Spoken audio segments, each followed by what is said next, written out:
I just want you guys to know that I am still stuck on Parshas Bereshis, on the dialogue between Hashem and Cain when Cain murders his brother. And I know we're already in Lech Lecha, and I'm ready to do Vayeira now, but I'm stuck on that. I'm like, my head is like, what is this dialogue teaching me? What am I learning between this conversation between Hashem and Cain? Like, what is going on here? But anyway, let's pop into Vayeira a little bit. Want to get a Chumash, Chaim Baruch?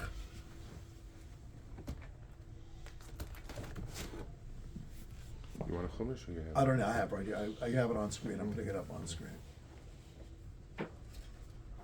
So in the story of Bereshis, I mean, why does what is the story of Bereshis? Let me start from there. What is the story? What story is the Torah telling us? And just a reminder, because Ethan, you weren't part of the group back then, but what is the Torah? Just to remind everybody real fast, what is the Torah? What is this book? What's its format? How is it written? What is it? Itzical? The what? Sorry? What is the Torah? What is the Torah? Just a reminder so we have context. What is this book that we read? What is the nature of the book? Is it a philosophy? Is it math? What is it?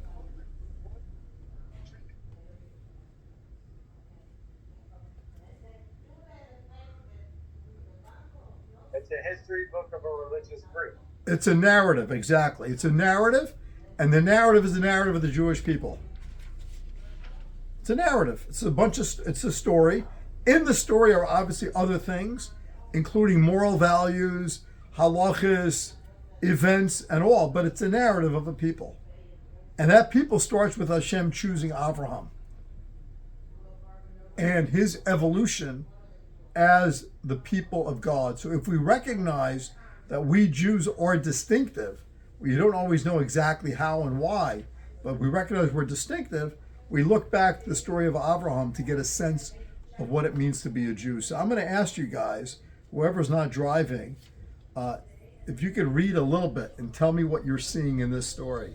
Like, what is the story about? And I'm throwing it up on screen, and I can scroll the screen as fast or as slow as you want.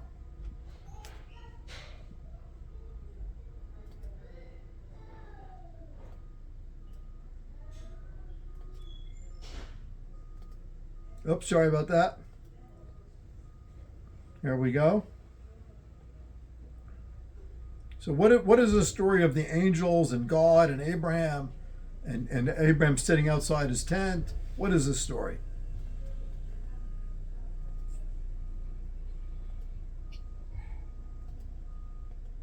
Make it a little smaller so you can see more of the thing. So story begins, Avram is sitting outside his tent.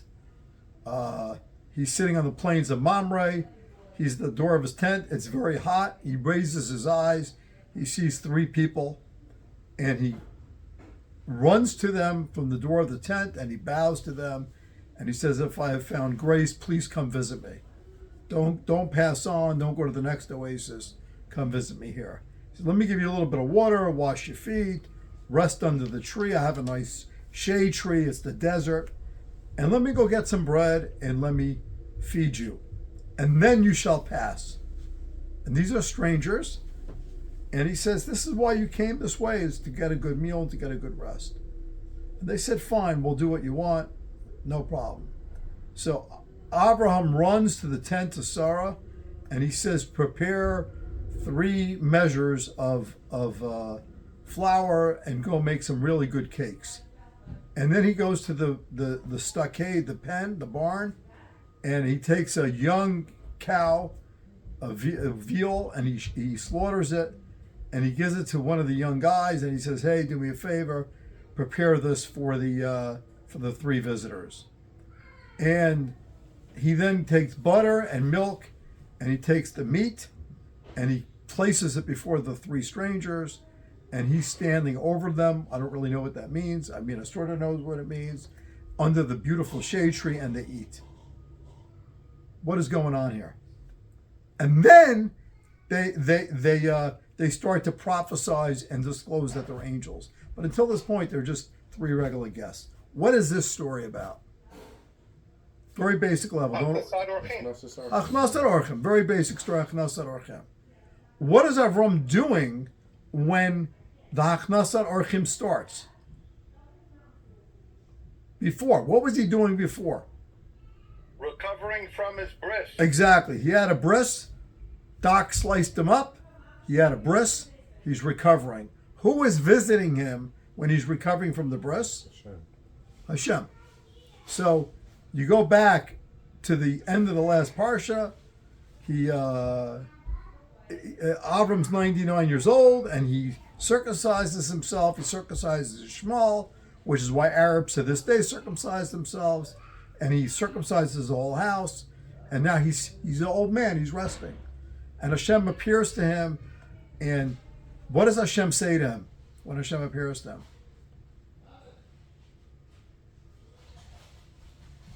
Pasuk. What does Hashem say? That's how the Torah starts. Hashem appears to him. It doesn't. What does Hashem say to him? Nothing. So why did Hashem visit him?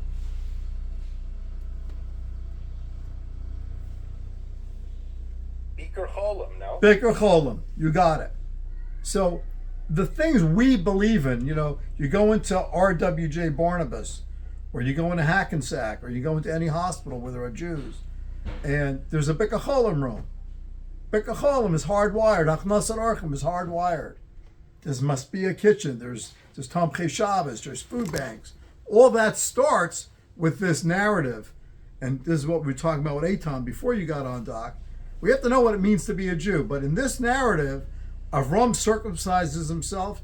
He sets himself apart in a relationship with Hashem. Hashem visits him. Hashem doesn't say anything to him. And he doesn't say anything to Hashem, but there's Beker Cholim. When you're visiting someone who's sick, Doc, do you need to speak, or is your presence what matters?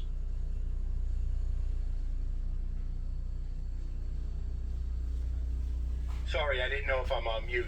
Your presence is the only thing that matters. The only thing that matters. Nothing you can say. Nothing you could say. The guy is sick. He's lying there and all. You could say nice things. You could joke around. But at the end of the day, the fact that you visit him. So we learned from this that Hashem acted in a way of Beker Cholim to Avram.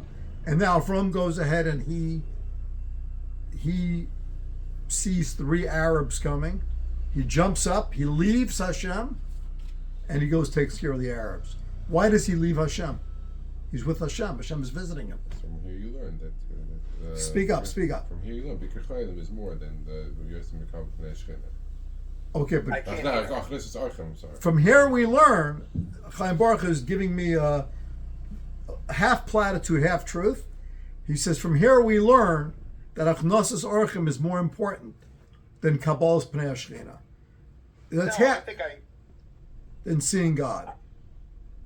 I would say that maybe Hashem doesn't really, he doesn't need our help, but Chola does. Chola does, right? Orchim do. Right. So the way the Rambam would describe this, probably the greatest thinker in Jewish history, maybe in human history, the way the Rambam would describe it is, imagine you want to have a very spiritual experience. So you call Chaim Baruch, you say, Chaim Baruch, I hear you doing an ayahuasca trip. I want to join you. I want to have this out of my mind experience. And I want to connect to the universe. I want to have the most amazing connection to God, to the world, to life. So you have an experience. And that would seem to be the apex of human existence. And so many people try so hard to have spirituality in their lives, to connect to spirituality, to feel spirituality. And when you finally have it, what do? You say, God, I'm sorry, I have to go. There's three filthy Arabs outside my house. I'm going to go take care of them. So what does that tell you in the hierarchy of values? What's really more rewarding? Is it more rewarding to hang out with God? or to be like God. Saying taking care of people. Taking care of others is godly. When we learn about values, we'll understand that better. But we all intuitively know it. When you help others, you're godly. I have a friend, Joe Buckle, who some of you might know him, the guy in Tom's River, TD Bank. You ever met Joe? He built the Garden State Parkway. He built the Meadowlands Arena. He's 95 years old. He had a party for his 95th birthday. I was the guest speaker. All the ex-governors were there, senators, all the elite of New Jersey. I said some meaningful but funny stories, I hope. And then Joe gets up and he says, you know, every day I wake up, and I've been doing this for 90 years, I think to myself, what can I do for others? He says, and that's why I'm the happiest guy in the world. He says, I never think to myself, what can I get out of life? I think it was the what can I do for others? So if you have a choice, Rav Noach Weinberg used to say this, if you have a choice of being with God or acting like God or being like God, what would you prefer? What's better? What's more rewarding? Acting like God. So that's Maimonides, that the essence of Judaism is not seeking the spiritual experience per se, but it's becoming godly. It's becoming like God and acting like Hashem. And when we act like God, when we do good for others, we feel real joy. And if we don't give to others, we kind of eliminate the role of joy in our lives. So if you want to think about joy, what does joy really come from? Joy does not come from being a Buddhist monk on a mountain or sitting in the desert in Utah and having spiritual experiences. It comes from the capacity to really transcend yourself and give to others. And that's this whole story. Hashem visits. So why did you say half platitude? The way it was said was, from here we learn. I'm not criticizing you. We're learning how to think. The way it was worded was, we learn from here that it's greater to do Bikur Cholim than to see God. Right. Than to see God. It doesn't fully capture it, because the idea behind it is not spoken out. It sounds like it's a hierarchy of values. What it's really saying is spirituality. To be godly. It's not the act of Achnosas Orchim. The fact that a person can be godly, that you can give to others. Instead of enjoying a party by the president or a king, you can actually do work on yourself to. You can be like a king. You know, I have a friend who. Even if you're not a king, but just if you're not a king, just to work on yourself to try to. That makes you a king. Is more powerful and rewarding than the greatest spiritual experiences. Yeah. So the things we seek in life, we could seek spirituality and connection to Hashem and daven and all. But all that's great stuff. But at the end of the day, the goal is to try to become like God. To become like God, you have to remake yourself into someone who's a godly being. In fact, when the snake comes to Adam, we haven't gotten into this yet, but when we do our retreat, we will. When the snake comes to Adam and says to Adam, come sin, what does he tell him? Do we say, let's go? You said it because, does he say, let's party and have some beers and some drugs and some sex? Let's be like God. He says, let's be like God, because he understands how human beings work. Right. So where did Hitler go wrong? We need our retreat for that. Got it. But Aron, did you ever see the book by what's his name, Zell Wolfson's son-in-law? Yeah, by Stepson. Yeah. I know. Yeah, I know what you mean. About the whole dialogue back and forth. It's very very illuminating. Yeah. I forget his name for the moment, but he's a great guy. The Aleph. Great guy. Great. Dave Foreman. Foreman. Dave Foreman, great guy. So very clear, very clear. So the simplest concept, Judaism at its essence, is a story of a relationship between Abraham and God, and the actions of the relationship is not hanging out with God, which you would think is, oh, I want to be spiritual, I want to be in the base medrash, I want to be a rabbi, I want to daven, I want to learn, I want to get into heaven. It's not about getting into heaven. It's about becoming like God. And the more we become like Hashem, the greater joy we actually have in life. The more life becomes joyous, pleasurable, and it becomes very real. So that's the setup. It's a very simple story, elemental. Avraham goes into covenant with Hashem. What does covenant mean? What does it mean to be a Jew? So Hashem visits him, and he says, God, it's very nice that you came to visit me. I appreciate it, but I have to run.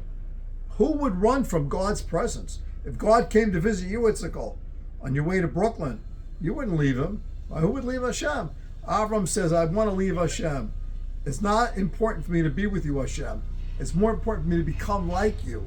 And to be like you, I have to give. I really have to give to others. I saw a great line from, I have a friend named Steve Rosenberg. He runs a company called Greystone Capital.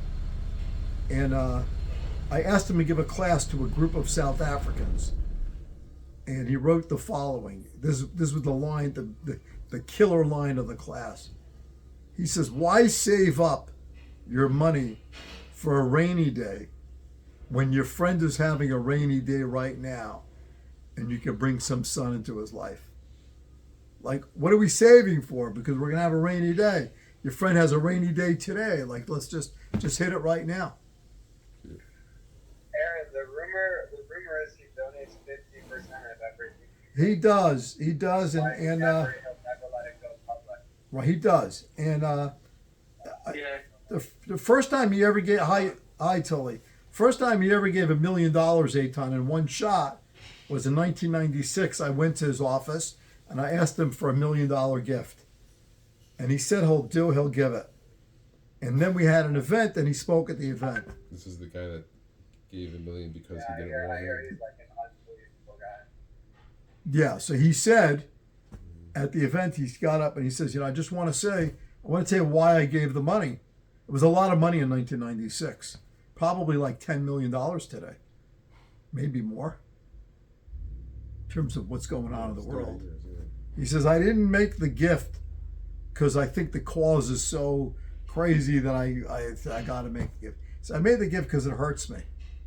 And I want my giving to hurt. What did he mean? He doesn't want to, you don't want pain. We're not masochists. But I made this gift because I want to do something that's a sacrifice. And this gift hurts me, and that's why I'm making the gift. He says it's not going to destroy me, but it's painful. The Baba Vayeira said that you got to get bigger scar when it hurts you. Because when it's no pain, it's easy. Right. So I think a great question for yourself, your family, your friends at the Shabbos table is, what did I do this week? And divide it into two buckets. A bucket of what I got out of life for myself, and a bucket of what I gave. And then to say to yourself, how did that giving feel? How did that feel? And do I want to get more of that next week? And if I want to get more of it next week, how purposeful can I be next week in giving a little bit more? And not caring about myself, not caring about my own needs, not being insecure, but being real and saying, hey, I want to go ahead and I really want to give to others. By the way, as the story goes on, this gives Avraham moral currency, as we call it, to argue with Hashem to save Sodom. Who is he? And he's arguing with Hashem in this parsha. Who is he to argue with God? He's having this massive argument with Hashem. But it's really very simple. He says to God, listen, if your purpose is to give to your children, I know they're messing up, but I, Avraham, can change them. He wasn't just asking to save them. That's nice to say, I want to save. I don't want you, God, to kill people. That's a great thing to ask for. But he's doing much more than that. He's saying, Hashem, I believe that I can save these people. I can get these people to realize, to understand what life is truly about. Oh. Doc, have an awesome Shabbos. I know you have a hard stop. I think we lost Doc, and we got Tilly on. I don't know if anybody else has a hard stop or not. I think it was only Doc, maybe.